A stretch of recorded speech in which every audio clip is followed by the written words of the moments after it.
Hello दोस्तों, मैं हूं अमन सब्बरवाल और आज एक छोटी सी जानकारी आपके साथ साझा करनी है। दरअसल मैं कल थोड़ा सा परेशान हो गया था, कहीं अटक गया था, एक चक्रव्यूह में फंस गया था, तो सोचा उसका जब हल मुझे मिल गया तो आप लोगों के साथ भी शेयर करते हैं। दरअसल कई बार क्या होता है, जब हम क्यूबेस पर काम कर रहे होते हैं और क्यूबेस पर काम करते करते कभी हमको कोई सैंपल ऐसे इंपोर्ट करने पड़ जाते हैं जिनका सैंपल रेट अलग होता है।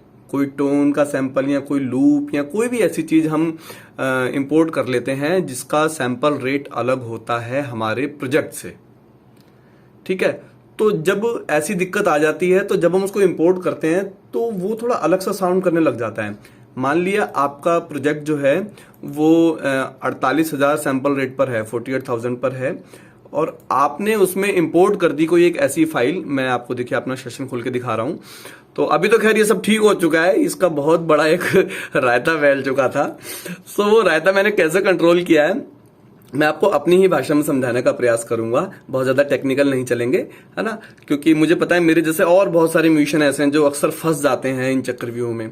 तो होता क्या है कि जब हम 48,000 सैंपल रेट के किसी भी प्रोजेक्ट में, किसी भी सेशन में अगर 44,144,000 वाला अगर हम सैंपल डालेंगे तो वो थोड़ा सा हायर पिच पे और हायर टेम्पो पे चला जाता है। सादी भाषा में कहूं तो उसका सुर थोड़ा चढ़ जाता है और टेम्पो थोड़ा बढ़ जाता है। ये अक्सर होता है, सबके साथ होता है। तो या तो आप उसको इंपोर्ट करते समय ही जब एक डायलॉग बॉक्स बन के आता है विंडो पर, क्यूबेस में काम करते समय बता रहा हूं, सभी सॉफ्टवेयर में ऐसा होता होगा लगभग, तो आप एक काम किया करें, या तो उसी वक्त उसको ये कमांड दे दें कि भाई सैंपल रेट नया वाला जो है प्रोजेक्ट का है उससे मैच नहीं करना है, तब तो ठीक है, आपका सैंपल सही पे चलता रहेगा। लेकिन अगर आपकी बाकी सेशन की सारी रिकॉर्डिंग, सारा पूरा म्यूजिक आपका 48 हर्ट्ज पर बना हुआ है, 48,000 पर, सॉरी, तब आप क्या करेंगे? तब तो आपको इस सैंपल को 48 पर लेके जाना पड़ेगा ना मजबूरी में। तो ऐसी स्थिति में मेरे साथ क्या हुआ, कल मैं ये कुछ प्रोजेक्ट पे काम कर रहा था तो कुछ लूप्स थे मेरे पास जिनको मुझे 48 के सेशन में लेके आना था। तो लूप मैंने परसों रात सुने, मुझे अच्छे लगे, मैंने कहा चलो कल सुबह बैठ के इनकी टाइमिंग वगैरह सेट कर लेंगे।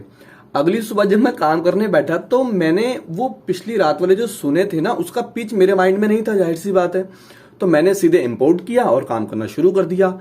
और ये इतने कॉम्प्लिकेटेड सैंपल थे कि बहुत बारीकी से टेम्पो मैच कर करके मुझे यहां तक पहुंचने का, मतलब बहुत लंबा प्रोसेस रहा। अब उसमें क्या हुआ, मैं ये भूल गया कि ये जितना मैं प्रोसेस कर रहा हूं, जितना काम कर रहा हूं, ये सारा एक अलग पिच और अलग टेम्पो पे हो रहा है।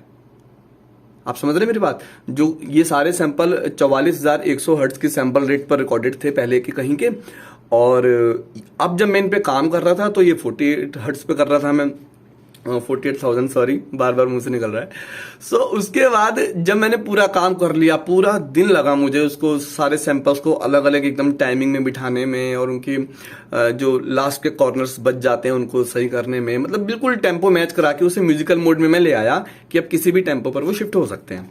ठीक है, लेकिन जब मैंने बाद में वो अपना परसों वाला जब फोल्डर खोल के सुना तो मुझे लगा ये तो अलग ही साउंड कर रहा है, ये तो थोड़ा इसका सुर भी चढ़ गया और इसका टेम्पो भी बढ़ गया। अब क्या हो सकता है?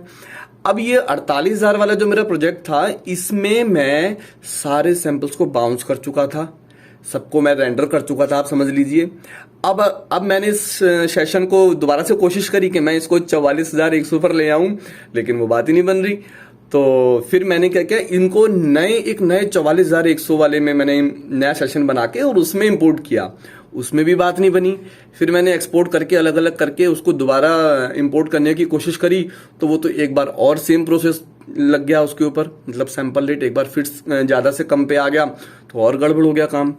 तो मैं बहुत परेशान हो गया, मतलब कुछ हल नहीं मिल पा रहा था कि अब इन सैंपल्स को या तो मैं फिर से पूरा दिन खर्च करके इनको पहले एक बार 44,100 सेशन में बना के और फिर इसको मैं एक बार टाइमिंग वाइमिंग सेट कर लूं, और फिर जब कभी जरूरत पड़ेगी तो 48 हर्ट्ज पे इसको मैं 48,000 पे दोबारा किसी सेशन में डाल लूंगा, या तो यही हो सकता था। फिर मैंने गूगल किया, काफी कुछ किया। फिर गूगल करने पे मेरे को एक जगह एक आर्टिकल पढ़ने को मिला और उसको मैंने काफी देर तक स्टडी किया। तो लास्ट में एक किसी सज्जन ने ये इसका एक ऑप्शन दे रखा था, कोई विदेशी सज्जन थे और बहुत शायद टेक्निकल रहे होंगे, और थैंक यू सो मच, मुझे तो उनका नाम भी याद नहीं है, कुछ अलग सा नाम था। तो उसको मैंने जब पढ़ा तो फिर मुझे एक शॉर्टकट की समझ में आई कि इसको बिना समय गंवाए हम इसको कैसे अच्छा कर सकते हैं, वो शॉर्टकट की मैं आपको बता रहा हूं। और आप सोच रहे होंगे कि ये वीडियो काफी लंबा हो गया है, लेकिन ये पूरी कहानी आपको बताना जरूरी था, क्योंकि आप भी कई बार ऐसे ही चक्रव्यूह में फंस जाते होंगे कि इतना सारा काम अब सैंपल्स पे हो चुका है और अब इन सैंपल्स को या तो नए सिरे से शुरू करो एक बार, है ना, और वो बारीकी और वो डेप्थ में जब हम काम करने बैठते हैं, जो पहली बार जो निकल के आ जाती है ना चीज, दूसरी बार में मूड वैसे ही खराब हो जाता है। तो इसलिए मैं दूसरी बार से बचने का तरीका जो मैं आपको बता रहा हूं, आप क्या करें, आपके जितने भी सैंपल्स हैं, ये आप देख रहे होंगे ऑरेंज और ग्रीन कलर के, तो इन सैंपल्स के ये जो यहाँ पे ट्रांसपोज और फाइन ट्यून का ऑप्शन आता है ना, आप देख रहे होंगे जहां पे मैं कर्सर हिला रहा हूं। सो सभी सॉफ्टवेयर में हो जाता है, खाली क्यूबेस की ही बात नहीं कर रहा मैं, सभी सॉफ्टवेयर में हो जाता है। तो आप सभी सैंपल्स को ट्रांसपोज -1 और जो उसका फाइन ट्यून आता है, मतलब सेंट्स में जो हम सेट करते हैं, तो एक हाफ नोट तो उसका ट्रांसपोज कम कर दीजिए आप उसको, मतलब एक स्वर नीचे उतार लीजिए, प्लस उसको -47। अभी देखो कितनी एक्यूरेट किसी व्यक्ति ने, मतलब जिनका मैंने वो पढ़ा, उन्होंने कितनी रिसर्च करी होगी इसके ऊपर कि -47 पर जाकर वो अपनी पुरानी एक्यूरेट जगह पर आ जाता है। मतलब आप जब इसको -1 -47 का दोनों का कॉम्बिनेशन बिठा देंगे किसी भी सैंपल पे, किसी भी सैंपल की ट्यूनिंग आप -1 -47 इकट्ठी कर देंगे, तो वो एग्जैक्ट उसी पिच पर आ जाएगा जिस पिच पर वो 44,100 में साउंड करता था। तो एक्यूरेसी बिल्कुल आपको एकदम वैसी ही मिल जाएगी जैसी आपकी 44,100 पर थी।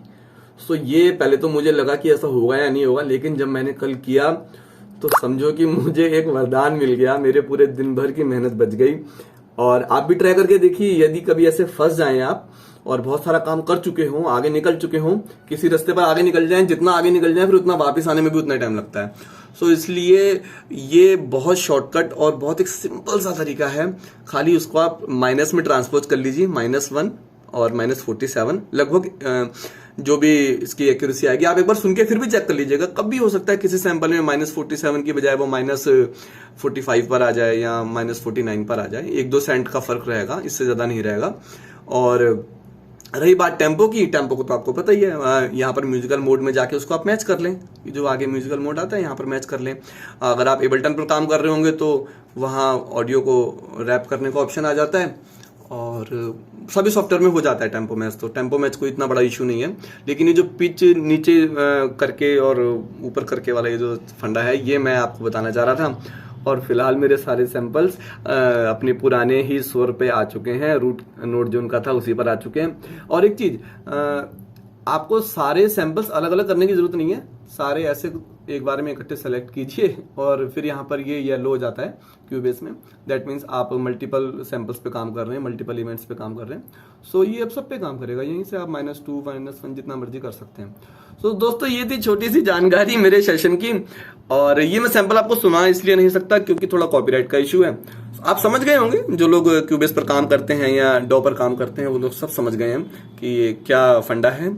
बस इतना ध्यान रखना है कि कभी भी सैंपल रेट अगर 44,100 से गलत हो जाए, आपका प्रोजेक्ट का अलग हो जाए, 48,000 हो जाए, और आपके सैंपल पुराने वाले जो हैं, अच्छा पुराने सैंपल कैसे चेक होंगे, पुराने सैंपल की जो वेव फाइल या MP3 फाइल आपके पास है उसकी प्रॉपर्टीज में जाइए, वहां पर उसके डिटेल्स में सारे सैंपल रेट और बिट रेट वगैरह सब आ जाता है। तो ऐसा कोई कंफ्यूजन नहीं है, आप देख लोगे, अगर आपको पता चल जाएगा कि मेरी जो पुराने सैंपल है 44,100 पर हैं ऑलरेडी, आपके प्रॉपर्टीज में आ रहा है उस फाइल की, तो सिंपल है, फिर तो आपको सीधे -1 -47 करना है और आपका सैंपल वहीं पर उसी स्वर पर आके साउंड करने लगेगा जहां पर वो 44,100 पर था।